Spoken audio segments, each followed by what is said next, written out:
노아의 방주를 실제로 만든 분이 계십니다. 미국의 켄터키주의 그랜트 카운티에 계신 분이 노아 방주를 실제 크기로 만들어서 테마파크를 조성을 했습니다.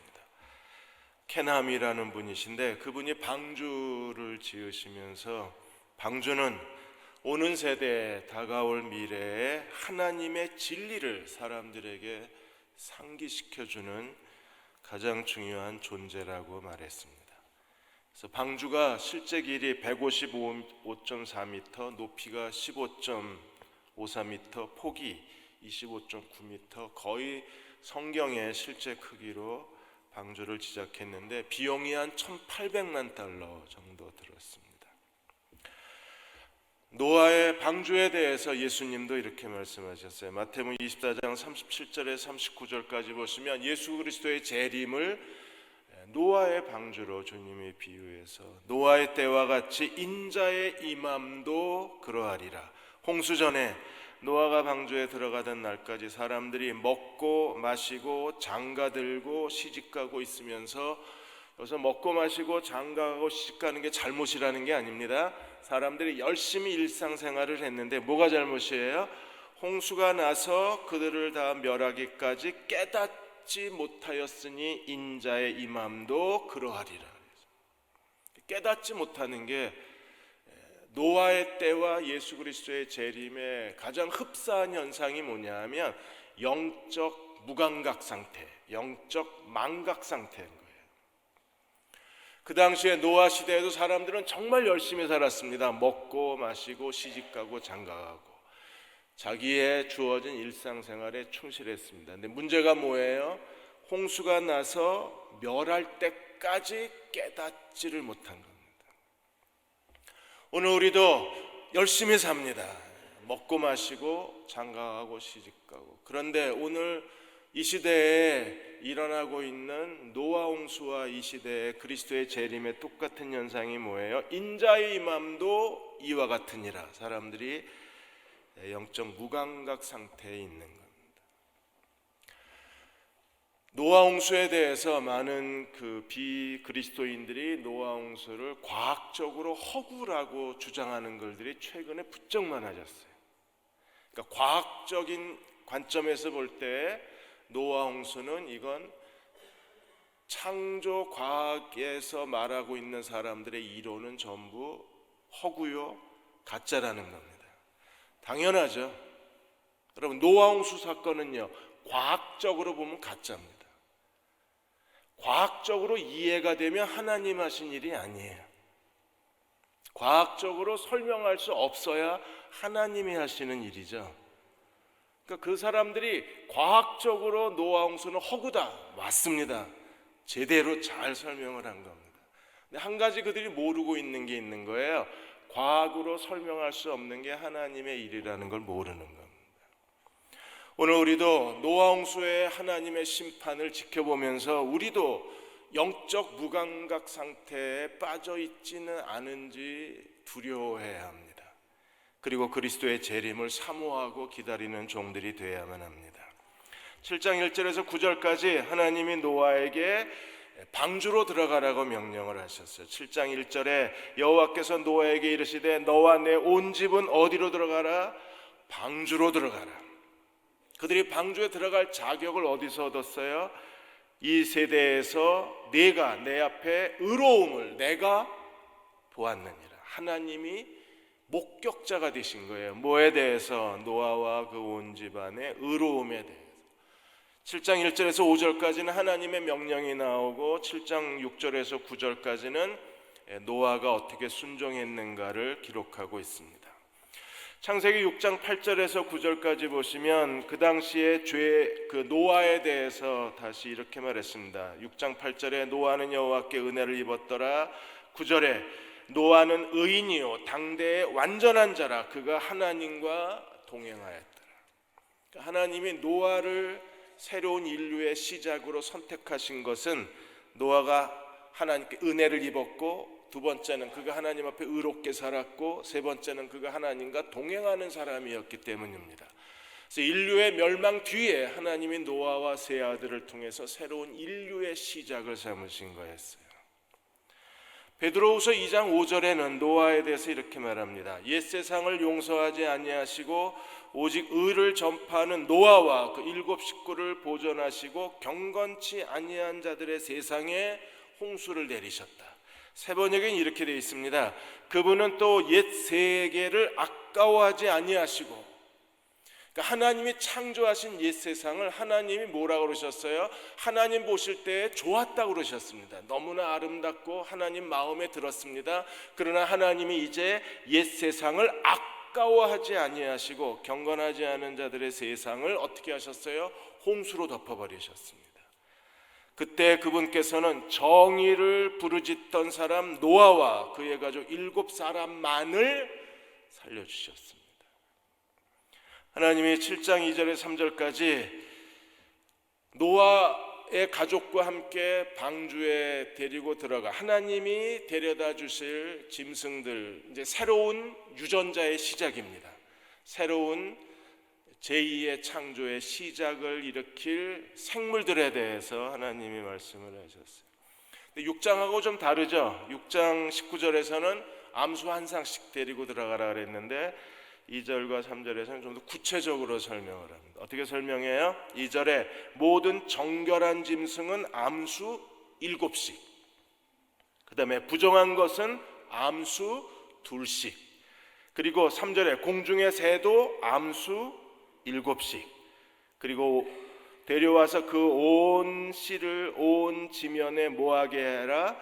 유전하게 하라. 처음 시작이 되게 하는 거예요. 그래서 하나님이 정결한 짐승과 부정한 짐승을 구별해서 데리고 들어가셨습니다. 그리고 하나님은 정결한 짐승뿐 아니라 부정한 짐승도 하나님께서 노아 방주로 함께 보존하신 하나님이셨습니다. 노아가 이 모든 걸 다 구별해야 되나요? 노아가 도대체 뭐가 정결하고 뭐가 부정한 건지 아주 율법이 없었기 때문에 정결하고 부정한 걸 구분할 수가 없잖아요.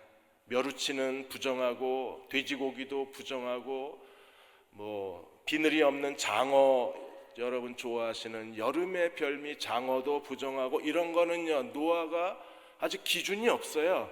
근데 누가 이걸 하나님이 구별하실 수 있어요? 하나님이 구별해서 노아에게 데리고 오셨고, 하나님이 데려오신 짐승들을 노아는 방주에 태운 거예요.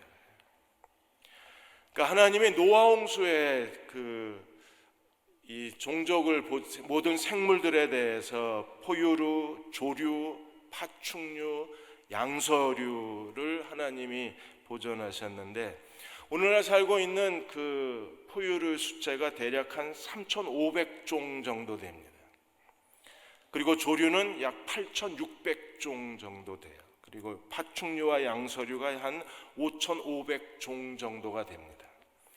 이 총 동물을 7쌍씩 2쌍씩 이렇게 모으면 각 쌍이 35,200쌍 정도 되거든요. 그러면 이 많은 짐승들이 포유류, 양서류, 파충류, 조류가 들어가는데, 이 많은 짐승이 들어갔을 때 노아 방주의 크기가 이걸 감당할 수 있을까? 수요일날 제가 뭐라 그랬습니까? 다 집어넣어도 3분의 1밖에 안 돼요. 3분의 2가 남는 거예요. 그러니까 1년 1개월이 넘는 동안에 이 사람과 짐승이 노아 방주에 있어야 됐는데, 하나님께서 아주 넉넉한 공간에서 좀 불편하긴 하지만 그러나 자유롭게 살 수 있는 충분한 공간을 노아 홍수에 만드신 겁니다. 우드 모렛 박사가 노아 홍수라는 그의 책에서 그 당시의 고대 사회에서 하나님이 방주에 보존하신 생물들에 대해서 포유류가 약 7,428마리, 조류가 4,602마리, 그 다음에 파충류가 3,224마리, 그래서 총 15,754종의 쌍들이 노아 홍수에 있었을 것으로 추정을 합니다.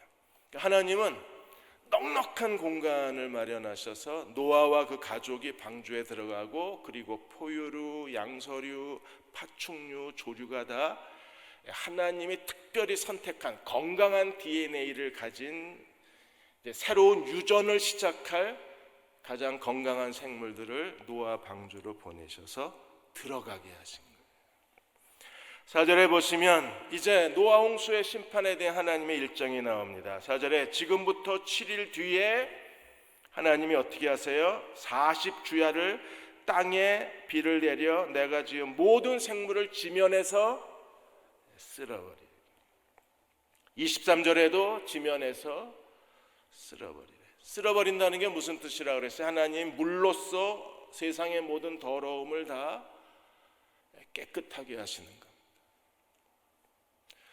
지금 우리가 사는 세상도 죄악이 점점점 쌓여져 가고 창고에 물건을 가득 쌓듯이 이 사회에 죄악이 가득 쌓여져 가고 교회 안에 불경건함도 쌓여져 가고 개인의 타락과 위선과 교만도 쌓여져 가고, 그러니까 우리 사회에서 일어나고 있는 일들이 우리를 참혹하게 만들잖아요. 밧줄 타고 일하는 분 그 음악 소리 시끄럽다고 옥상에 올라가서 밧줄을 끊어버려서, 그래서 한 사람이 죽은 게 아니라 아내와 5명의 자녀들까지 고통을 안겨주는 게 이게 우리 사회잖아요. 이게 자꾸 쌓여져 가는 겁니다. 아이 시끄럽다고 30대 아버지가 애를 내던지질 않나 마당에다가. 자꾸 이게 쌓여져 가는 거예요. 교회 안에도 나이가 됐으면 은퇴를 해야 되는데 내 목회는 은퇴가 없다 이러시고 목사님들이 안 나가세요. 자꾸 교회 안에 죄도 쌓여져 갑니다. 하나님이 7일 뒤에 세상을 심판하시는데 어떻게 해요? 40주야를 비를 쏟아서 쓸어버리시겠다. 40은요 하나님의 심판의 숫자요, 40은 새로운 시작의 숫자입니다. 그래서 모세의 생애는 정확하게 40년 3등분을 했습니다.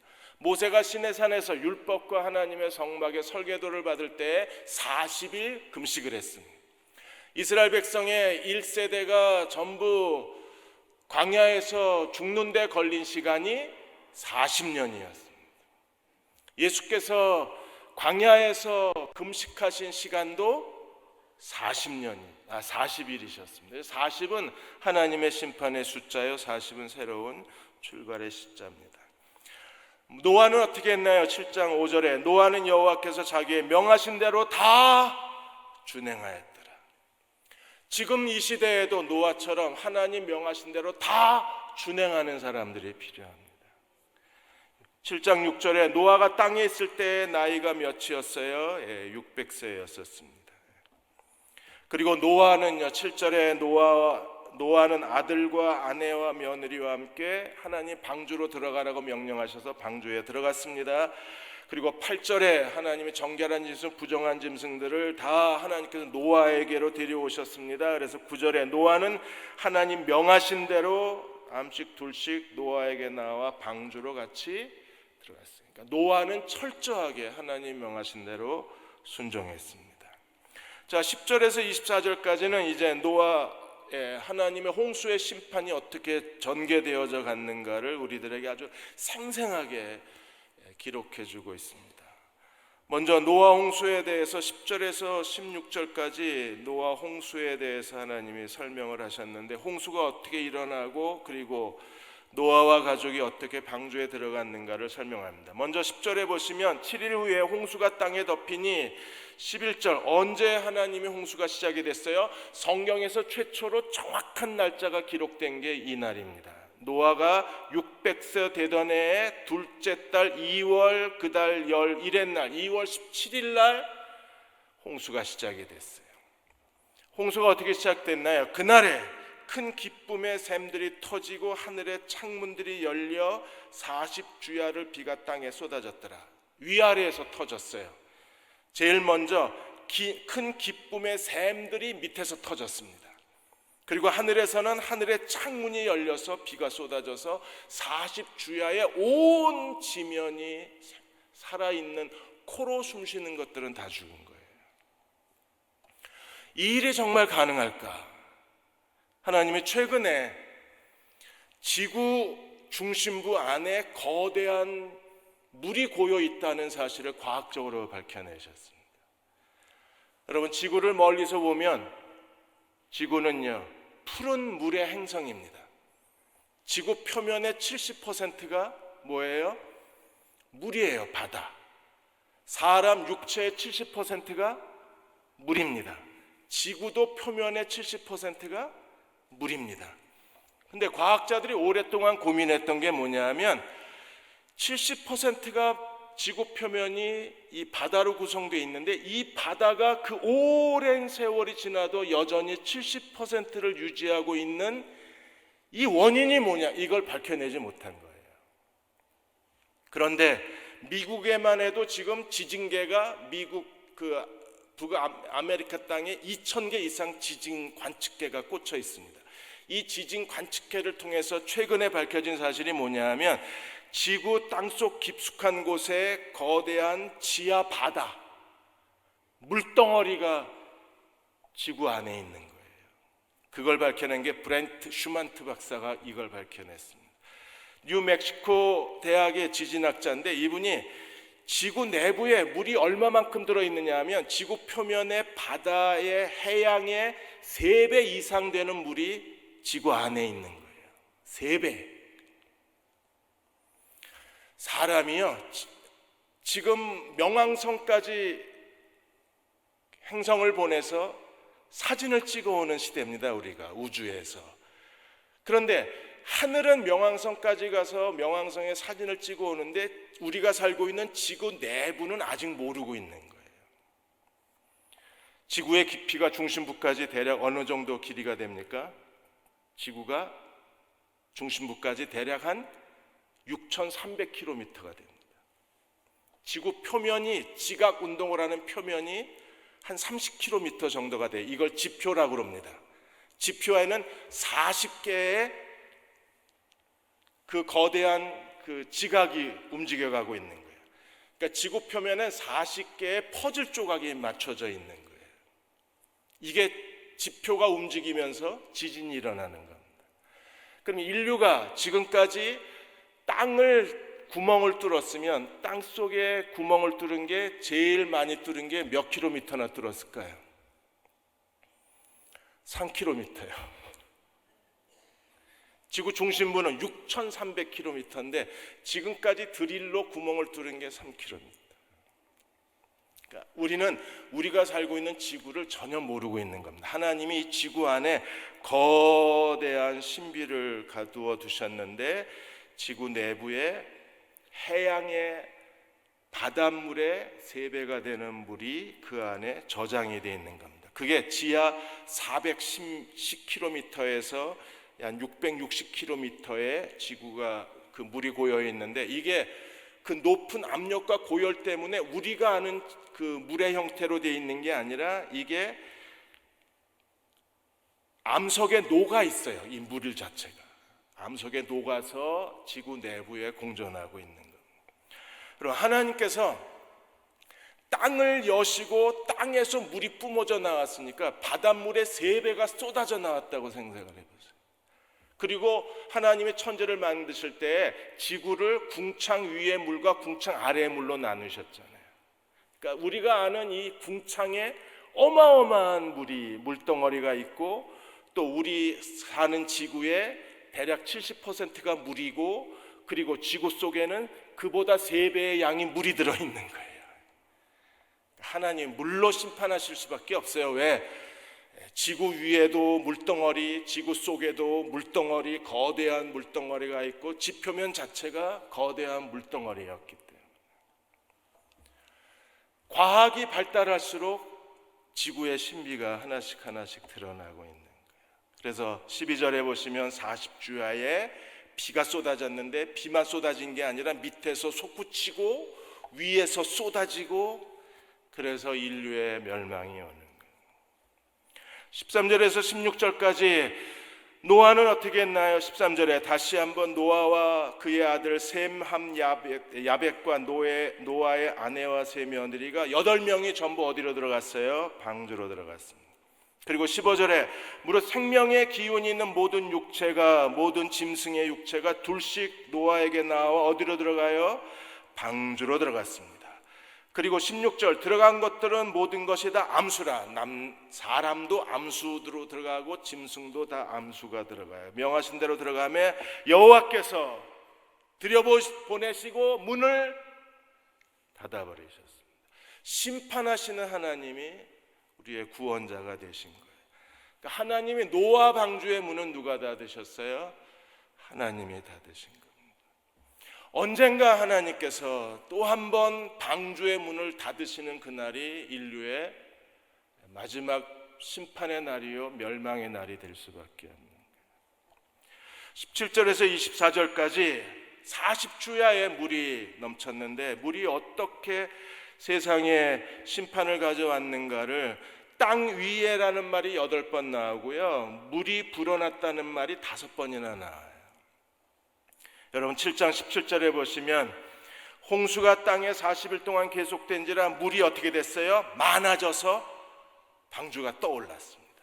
18절 물이 더 많아져서 땅에 넘치자 방주가 물 위에 떠다니기를 시작했어요. 그리고 19절 물이 더욱 넘치자 어떤 일이 벌어졌습니까? 천하의 높은 산이 다 잠겨버렸습니다. 그리고 20절 물이 더 불어서 10여 규빗이나 오르자 어떻게 됐습니까? 산들이 다 잠겨버렸습니다. 그러니까 하나님이 물이 불어나고 더 불어나고 더 불어나서 천하의 모든 산들이 다 잠겨버렸어요.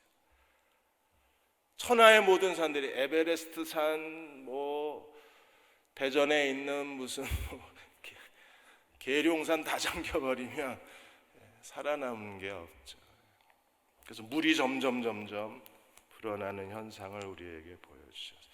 산들이 잠겼다는 말이 2번 반복이 됐습니다. 산들이 잠겼다는 말이 2번 반복이 된 것은요, 뭘 의미합니까? 살아남은 사람이 하나도 없다는 거예요. 그래서 21절에 땅 위에 움직이는 생물이 다 죽었으니 곧 새와 가축과 들짐승과 땅에 기는 모든 것과 모든 사람이라. 22절 육지에 있어 그 코에 생명의 기운이 숨어 있는 것, 숨이 호흡하는 것은 어떻게 됐어요? 다 죽었더라. 하나님의 심판이 정말 무서운 겁니다. 하나님 보시기에 아름다웠던 그 세상은요, 이 거대한 홍수의 심판으로 인해서 완전히 죽음의 땅이 되고 멸망의 땅이 되어버리고 만 거예요. 창세기 3장이 떠오른다 그랬습니다. 왜요? 에덴 동산 안에는 구원이 있고 생명이 있지만 에덴 동산 바깥에는 저주와 심판이 있는 거예요. 방주 안에는 구원과 생명과 은혜가 있지만 방주 바깥은요, 심판과 저주와 멸망만 있는 겁니다. 그러니까 오늘 우리도 이 하나님의 구원의 방주를 준비하고 오늘 우리도 이 방주 안에 있어야 재앙을 피하지, 방주 바깥에 있으면 누구도 재앙을 피할 수가 없어요. 왜? 모든 높은 봉우리까지 심판의 물이 뒤엉켜버리고 거친 물결이 휩싸였기 때문에 살아남은 사람이 아무도 없는 겁니다. 누구만 살았어요? 23절에 지면의 모든 생물을 쓸어버리시니 곧 사람과 가축과 기는 것과 공중의 새까지라 이들은 땅에서 쓸어버림을 당하였으니. 그래서 하나님이 쓸어버린다는 말을 3번째 반복하시는 거예요. 하나님이 4절에 쓸어버리신다, 23절에 쓸어버리셨다, 그리고 땅에서 쓸어버리셨다. 그런데 누구만 남았습니까? 노아와 함께 방주에 있던 자들만 남은 거예요. 방주에 있는 자들만 남고 나머지는요 다 죽은 겁니다. 그러니까 불경건했던 사람들이 다 멸망을 당하고 오직 하나님의 은혜를 입은 노아만 살아남은 거예요. 그리고 24절에 물이 150일 동안 머물렀다고 했습니다. 여러분 에스겔의 상징적 행위 기억하시나요? 에스겔 4장에 이스라엘의 심판을 상징하기 위해서 150일 동안 왼쪽으로 누워 있다가 유다의 심판을 상징하기 위해서 다시 오른쪽에 40일 동안 누워 있었어요. 40일, 150일, 노아 홍수도 40일 동안 내리고 땅에 물이 며칠 동안 있었어요? 150일 동안 있었어요. 그리고 노아가 601세 되는 1월 1일 날 땅에 물이 걷히기를 시작했어요. 150일 동안 물이 빠져서, 그리고 나서 땅에 물이 걷히고, 그리고 노아가 601세 되는 2월 27일 날 땅이 완전히 마르고 노아가 방주에서 나와요. 그러니까 150일 동안 물이 있고 다시 150일 동안 물이 빠지고 그리고 다시 40일 기다리고 그리고 노아가 나오는 겁니다. 우리가 하나님 앞에서 이 노아와 세 아들을 통해서 하나님은 옛 세상을 완전히 다 심판해 버리시고 새로운 인류의 시작을 이루어내시는 거예요. 지금까지 인류의 일반적인 진화의 공식이 여러분 초등학교 때부터 이거 배우죠. 오스트랄로피테쿠스가 시작이 돼서 호모 에렉투스, 그 다음에 호모 사피엔스가 인류의 조상이라고 알려져 있습니다. 그런데 2015년 9월에 새로운 인류의 조상이 나왔어요. 남아공의 비트바레스트란 대학교의 연구팀이 새로운 인류의 조상의 유적을 발견해냈습니다. 이 사람의 이름이 호모 날레디, 날레디는 별이라는 뜻입니다. 그래서 지금까지 오스트랄로피테쿠스, 그 다음에 호모 에렉투스, 호모 사피엔스가 인류의 조상이었는데 네 번째 인류의 조상이 나온 거예요. 호모 날레디가 나온 겁니다. 그래서 호모 날레디가 등장함으로 인류가 여러 다양한 인종의 시작이 되었다는 사실을 이제 과학이 입증하기를 시작을 한 거예요. 그러나 우리는 성경에서요, 이건 호모 사피엔스도 아니고 호모 날레리도 아니고, 발음을 잘해야지 날라리가 돼요. 호모 에렉투스도 아니고, 인류의 새로운 시작은요, 노아의 세 아들 셈과 함과 야벳을 통해서 하나님이 새롭게 인류의 시작을 이루어내신 거예요. 그러니까 인류의 이런 고고학적인 인류의 시작을 발표하기 시작한 게 이게 그 인류 진화론이 40년밖에 안 됐어요. 그것도 유전자로 인해서 인류의 진화의 시작을 밝히는 게 10여 년밖에 되지 않았습니다. 과학은 지금까지도 인류의 시작의 신비를 밝히려고 온 힘을 다 기울입니다. 그런데 성경에 이미 있잖아요. 하나님은 노아의 세 아들을 통해서 새로운 유전을 시작하시고 새로운 인류를 시작하신 거예요. 우리도 이 시대에 노아처럼 살아야 됩니다. 왜냐하면 마태복음 24장에 노아의 홍수에 대해서 설명하면서 뭐라 그랬습니까? 두 사람이 밭에 있다가 하나는 데려가고 하나는 남는다 그랬어요. 두 사람이 또 맷돌질을 하다가 하나는 데려가고 하나는 남는다 그랬어요. 노아는 어떤 사람이었습니까? 7장 1절에 하나님이 노아의 의로움을 발견했다 그랬는데, 노아가 행위로 의롭다는 그런 뜻이 아니라 하나님이 노아를 새로운 인류의 시작을 이루기에 적합한 사람으로 하나님이 인정하셨다는 거예요. 노아의 세 아들을 보시고 이 사람이면 하나님이 새로운 인류의 미래를 열고 새로운 인류의 보존자가 되기에 적합한 사람이라고 하나님이 인정하신 사람이 노아의 세 아들입니다. 노아는 하나님이 인정하시기에 합당한 사람이었어요. 왜요? 노아는 정말 하나님 명하신 대로 순종한 사람이었습니다. 6장 22절에 노아는 여호와가 명하신 대로 순종했습니다. 7장 5절에도 하나님은 노아가 하나님 명하시는 대로 다 준행했던 사람입니다. 오늘 이 시대에 누가 하나님 마음에 합한 사람이 될 수 있어요? 하나님 명하신 대로 순종할 수 있어요. 순종이 거룩이고, 순종이 경건함이고, 순종이 신앙의 깊이고, 순종이 그가 하나님께 얼마만큼 헌신한 사람인가를 보여주는 가장 중요한 거룩의 지표가 하나님 말씀에 대한, 하나님 뜻에 대한, 하나님의 권위에 대한 순종에 있는 거예요. 조덕영 교수는 노아의 방주는 이 시대에 예수 그리스도의 몸으로서의 교회라 그랬습니다. 노아의 방주가 그리스도의 상징입니다. 누구든지 그리스도 안에 있으면 멸망당하지 않고 삽니다. 그래서 노아의 방주는 바로 그리스도의 상징입니다. 그리고 그리스도는 그리스도의 몸인 교회로 이 땅에 계십니다. 그러므로 우리는요, 그의 몸된 교회에 붙어있는 연합된 지체로 살아야 예수 그리스도 안에 있는 사람인 거예요. 사탄이 이걸 알고 지금 교회 안에서 일어나고 있는 가장 무서운 현상이 무엇입니까? 사람들이 그리스도의 몸인 교회 공동체 안에서 환멸을 느끼고 혐오를 느끼고 인간관계의 갈등과 다툼에 지쳐서 사람들이 교회를 떠나요. 최근에 몇 년 동안에 교회 안 나가는 사람들의 숫자가 급격하게 늘어서 지금 거의 한 15% 이상 더 증가가 됩니다. 빠른 속도로 사람들이 교회 안에서 떠나고 있는 거예요. 왜요?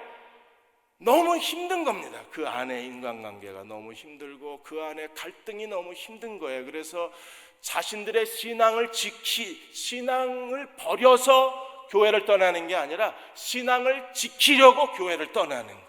이래서 무서운 거예요.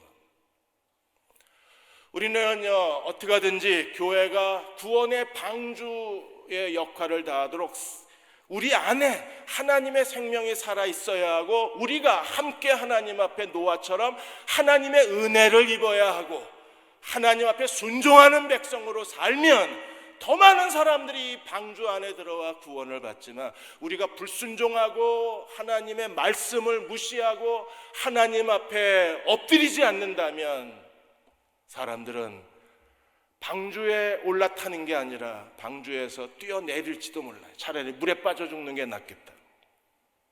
그건 정말 두려운 일이잖아요. 마태복음 7장 16절 17절에 예수님이 뭐라 그러셨습니까? 열매로 그들을 알지니 가시나무에서 포도를 엉겅퀴에서 무화과를 따겠느냐. 좋은 나무 뭐다? 어떤 열매를 맺어요? 아름다운 열매를. 못된 나무는요, 당연히 나쁜 열매. 예수님이 지극히 상식적인 얘기를 합니다. 야, 나무가 좋아야 열매가 아름다워.